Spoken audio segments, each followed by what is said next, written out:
Hi friends, അസ്സലാമു അലൈക്കും. Welcome back. അപ്പോൾ ഇന്ന് ഞാൻ നമ്മളെ തലശ്ശേരിക്കാരൻ നല്ല സ്പെഷ്യലായിട്ടുള്ള ചെമ്മീൻ ചോറിൻ്റെ റെസിപ്പി ആയിട്ടാണ് വന്നത്. പിന്നെ ചെമ്മീന് പകരം നിങ്ങൾക്ക് കലമുക്കായും അഴമ്പക്കലും വെച്ചിട്ട് ഉണ്ടാക്കാം കേട്ടോ. നല്ല അടിപൊളി ടേസ്റ്റാണ്. എന്തായാലും നിങ്ങളൊന്ന് ട്രൈ ചെയ്ത് നോക്കണം. അപ്പോൾ നമുക്ക് ഈ ഒരു തേങ്ങച്ചോറ് എങ്ങനെ ഉണ്ടാക്കുന്നത് നോക്കാം. വീഡിയോ എല്ലാവരും ഫുള്ളായിട്ട് കണ്ടു നോക്കാം.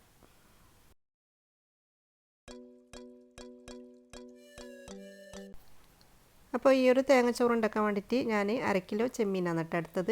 1/2 കിലോ ചെമ്മീൻ ഞാൻ നല്ലോണം കഴുകി വൃത്തിയാക്കിയിട്ട് ഒരു പാത്രത്തിലേക്ക് ഇട്ട് വെച്ചിട്ടുണ്ട്. അത്യാവശ്യം വലിപ്പമുള്ള ചെമ്മീൻ തന്നെയാണ് ഞാൻ എടുത്തത്. ഇനി നമുക്ക് ഇതിലേക്ക് പൊടികൾ ചേർത്ത് കൊടുക്കാം. അതിന് വേണ്ടിയിട്ട് ഞാൻ 1.5 ടീസ്പൂണ് മുളക് പൊടിയും പിന്നെ 1/2 ടീസ്പൂണ് മഞ്ഞൾപ്പൊടി പിന്നെ ഇതിലേക്ക് ആവശ്യത്തിനുള്ള ഉപ്പും ചേർത്തിട്ട് ഇതൊന്ന് കൈവച്ചിട്ട് തന്നെ മിക്സ് ചെയ്ത് കൊടുക്കാം. ഇനി നമുക്കിതൊന്ന് ഫ്രൈ ചെയ്തെടുക്കണം. പിന്നെ ഇത് മാരിനേറ്റ് ചെയ്ത് വെക്കൊന്നും വേണ്ട, പെട്ടെന്ന് തന്നെ നമുക്ക് ഫ്രൈ ചെയ്തെടുക്കാം. അപ്പോൾ അതിന് വേണ്ടിയിട്ട് ഞാനിതാ ഒരു പാന് അടുപ്പിലേക്ക് വെച്ചിട്ടുണ്ട്. അതിലേക്ക് 2 ടേബിൾ സ്പൂൺ വെളിച്ചെണ്ണ ഒഴിച്ച് കൊടുക്കാം. എന്നിട്ട് നമ്മൾ ഈ പെരക്കി വെച്ച ചെമ്മീനുണ്ടല്ലോ അത് ഇതിലേക്ക് ഇട്ട് കൊടുക്കാം. പിന്നെ നമ്മൾ ഈ ചെമ്മീൻ ഫ്രൈ ചെയ്തെടുക്കുമ്പോൾ കൂടുതലങ്ങ് ഉണക്കി പൊരിക്കണ്ട, ജസ്റ്റ് ഒന്ന് തിരിച്ച് മറിച്ചിട്ടിട്ടൊന്ന് എടുത്താൽ മതി കേട്ടോ. എന്താണെന്ന് വെച്ചാൽ നമ്മൾ മസാലയെല്ലാം ഇട്ട് കൊടുക്കുന്നല്ലേ, അന്നേരം ചെമ്മീനങ്ങ് വെന്തോളും. അപ്പോൾ മസാല ഉണ്ടാക്കാൻ വേണ്ടിയിട്ട് ഞാൻ ഒരു പാത്രം അടുപ്പിലേക്ക് വെക്കുന്നുണ്ട്. പാത്രയുടെ ചൂടായിട്ടുണ്ട്. നമുക്ക് ഇതിലേക്ക് 3 ടേബിൾ സ്പൂൺ വെളിച്ചെണ്ണ ഒഴിച്ച് കൊടുക്കാം. ഇതിന് പകരം നിങ്ങൾക്ക് ഓയിലും ഉപയോഗിക്കാം കേട്ടോ. പിന്നെ വെളിച്ചെണ്ണയിലാക്കുമ്പോൾ നമുക്ക് കുറച്ചും കൂടി ടേസ്റ്റ് ആയിട്ട് തോന്നുന്നത്. ഇനി നമുക്കിതിലേക്ക് 3 ഉള്ളി നീളത്തിൽ അരിഞ്ഞതും കൂടി ഇട്ട് കൊടുക്കാം. ഇനി ഈ ഉള്ളി നല്ലോണം ഒന്ന് വാട്ടി കൊടുക്കാം. ഉള്ളി പെട്ടെന്ന് വാടിക്കിട്ടാൻ വേണ്ടിയിട്ട് നമുക്ക് കുറച്ച് ഉപ്പ് ചേർത്ത് കൊടുക്കാം. പിന്നെ ഞാൻ ഇതിന് മുമ്പ് കലമുക്കായ് ചോറിൻ്റെ വീഡിയോ ഇട്ടിന്. അത് ഞാൻ നേരിയരി വെച്ചിട്ടാണ് ഉണ്ടാക്കുന്നത്. നമ്മൾ സാധാരണ ബിരിയാണി അരിയില്ലേ അത് വെച്ചിട്ടാണ് ഉണ്ടാക്കുന്നത്. ഇതിപ്പോൾ നമ്മൾ തേങ്ങച്ചോറ് ഉണ്ടാക്കുന്നതല്ലേ, അത് നമ്മൾ സാധാരണ പൊന്നി അരി വെച്ചിട്ട് സാധാ ചോറ് ഉണ്ടാക്കുന്ന അരി വെച്ചിട്ടാണ് ഉണ്ടാക്കുന്നത്. അപ്പോൾ ആ ഒരു കലമുക്കായൻ്റെ ചോറിൻ്റെ വീഡിയോ കാണാത്തവരുണ്ട്, അത് കണ്ടു നോക്കട്ടോ. അതും നല്ല അടിപൊളി ടേസ്റ്റാണ്. അപ്പോൾ ഉള്ളിയുടെ വാടിയിട്ടുണ്ട്. ഇനി നമുക്ക് ഇതിലേക്ക് 1.5 ടേബിൾ സ്പൂണ് ഇഞ്ചി ചതച്ചതും 1.5 ടേബിൾ സ്പൂണ് വെളുത്തുള്ളി ചതച്ചതും പിന്നെ ഞാനിവിടെ 8 പച്ചമുളക് കൊടുത്തിട്ടുണ്ട്. അപ്പോൾ ഇത് മൂന്നും കൂടിയിട്ട് നമുക്ക് ഇതിലേക്ക് ഇട്ട് കൊടുക്കാം. പച്ചമുളക് നിങ്ങൾക്ക് ചതക്കണമെങ്കിൽ അങ്ങനെ ചതച്ചിട്ട് ഇട്ട് കൊടുക്കുക കേട്ടോ. ഇഞ്ചിയും പിന്നെ വെളുത്തുള്ളിയെല്ലാം ചതക്കുമ്പം തന്നെ പച്ചമുളക് ഇട്ടിട്ട് ചതച്ചെടുക്കുക. ഞാനിങ്ങനെയാണ് ഇട്ട് കൊടുക്കുന്നത്. അപ്പോൾ ഇഞ്ചിൻ്റെയും വെളുത്തുള്ളിൻ്റെ എല്ലാം ആ ഒരു പച്ചമണം മാറുന്നത് വരെ ഒന്ന് വാട്ടി കൊടുക്കാം. ഇനി നമുക്ക് ഇതിലേക്ക് ഇട്ട് കൊടുക്കേണ്ട തക്കാളിയാണ്. ഞാനിവിടെ 2 വലിയ തക്കാളി ചെറുതായിട്ട് മുറിച്ചതാണ് ഇട്ട് കൊടുക്കുന്നത്. ഇനി തക്കാളി നല്ലോണം വാട്ടി കൊടുക്കാം. പിന്നെ ഞാനിതിൽ കൂടുതൽ അങ്ങനെ വിശദീകരിച്ച് പറഞ്ഞ് നിങ്ങൾ ബോറടിപ്പിക്കുന്നില്ല. കാരണം എന്താണെന്ന് വെച്ചാൽ ഞാനിതിൽ കറക്റ്റ് അളവ് തന്നെയാണ് കേട്ടോ കാണിക്കുന്നത്.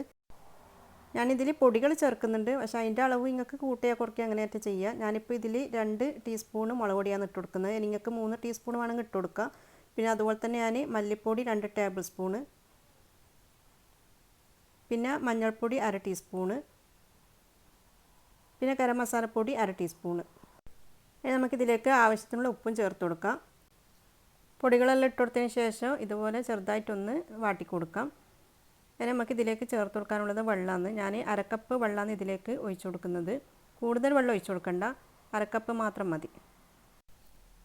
എന്നിട്ട് എല്ലാം കൂടി ഒന്ന് മിക്സാക്കി കൊടുത്തതിന് ശേഷം നമുക്ക് ഇനി ഇതിലേക്ക് ചേർത്ത് കൊടുക്കാനുള്ളത് കറിവേപ്പിലയാണ്. കറിവേപ്പിലയും കൂടി ചേർത്ത് കൊടുക്കാം.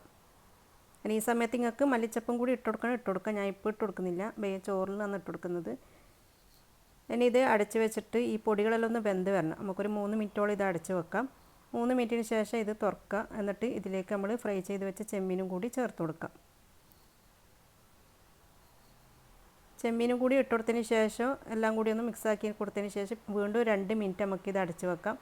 അത് നിർബന്ധമൊന്നുമില്ല, ഞാൻ പിന്നെ ചെമ്മീൻ്റെ ഫ്ലേവറിലൊന്ന് ഈ മസാലയിൽ ഇറങ്ങി കിട്ടാൻ വേണ്ടിയിട്ട് അങ്ങനെ ചെയ്യുന്നതാണ്. അപ്പോൾ നിങ്ങൾക്ക് വേണമെങ്കിൽ അങ്ങനെ ചെയ്ത് കൊടുക്കാം, അല്ലാന്നുണ്ടെങ്കിൽ ഒഴിവാക്കാം. അപ്പോൾ ഇതാ ചെമ്മീൻ മസാലയുടെ റെഡി ആയിട്ടുണ്ട്. ഇനി നമുക്ക് ചോറുണ്ടാക്കാൻ വേണ്ടി തുടങ്ങാം. അപ്പോൾ അതിന് വേണ്ടിയിട്ട് ഞാൻ 3 ഗ്ലാസ് പൊന്നിയരിയാണ് എടുക്കുന്നത്. ഈ ഒരു ഗ്ലാസ്സിലാണ് ഞാൻ 3 ഗ്ലാസ് അരി എടുക്കുന്നത് കേട്ടോ. നിങ്ങൾ ഏത് ഗ്ലാസ്സിലാണോ എടുക്കുന്നത് ആ ഗ്ലാസ് വെച്ചിട്ട് തന്നെ 3 ഗ്ലാസ് എടുക്കാൻ നോക്കുക കേട്ടോ. ഇനി നമുക്ക് ഈ അരി നല്ലോണം ഒന്ന് കഴുകി വൃത്തിയാക്കിയിട്ട് എടുക്കാം. പിന്നെ ഞാൻ ഈ ചോറ് ഉണ്ടാക്കുമ്പോൾ വെള്ളം ചേർത്ത് കൊടുക്കുന്നില്ല, അതുപോലെ തന്നെ തേങ്ങ അരച്ചിട്ട് ഒഴിച്ച് കൊടുക്കുന്നില്ല. തേങ്ങാപ്പാലിലാണ് ഞാൻ ഈ ഒരു ചോറ് ഉണ്ടാക്കുന്നത്.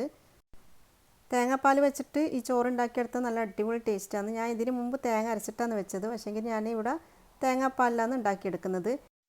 നമ്മൾ ഏത് കപ്പിലാണോ അരി അളന്നെടുക്കുന്നത് ആ കപ്പ് വെച്ചിട്ട് തന്നെ 5 കപ്പ് തേങ്ങാപ്പാൽ എടുക്കാൻ നോക്കുക. രണ്ടാം പാലാണ് 5 കപ്പ് എടുക്കേണ്ടത്. ഞാൻ ഗ്ലാസ്സിലായതുകൊണ്ട് ഗ്ലാസ്സിൽ തന്നെയാണ് 5 ഗ്ലാസ് എടുത്തത്. പിന്നെ ഒരു ഗ്ലാസ് ഞാൻ ഒന്നാം പാൽ കൊടുത്തിട്ടുണ്ട്. നല്ല കട്ടിയുള്ള തേങ്ങാപ്പാൽ ഒന്നാം പാലും കൂടി എടുത്ത് വെച്ചിട്ടുണ്ട്. അത് നമുക്ക് വെയ്യ ഒഴിച്ച് കൊടുക്കാൻ വേണ്ടിയിട്ടാണ്. പിന്നെ നമുക്ക് ചോറുണ്ടാക്കാൻ വേണ്ടിയിട്ട് ഞാനിതാ ഒരു പാത്രം അടുപ്പിലേക്ക് വെച്ചിട്ട് അതിലേക്ക് 2 ടീസ്പൂൺ വെളിച്ചെണ്ണ ഒഴിച്ച് കൊടുത്തിട്ടുണ്ട്.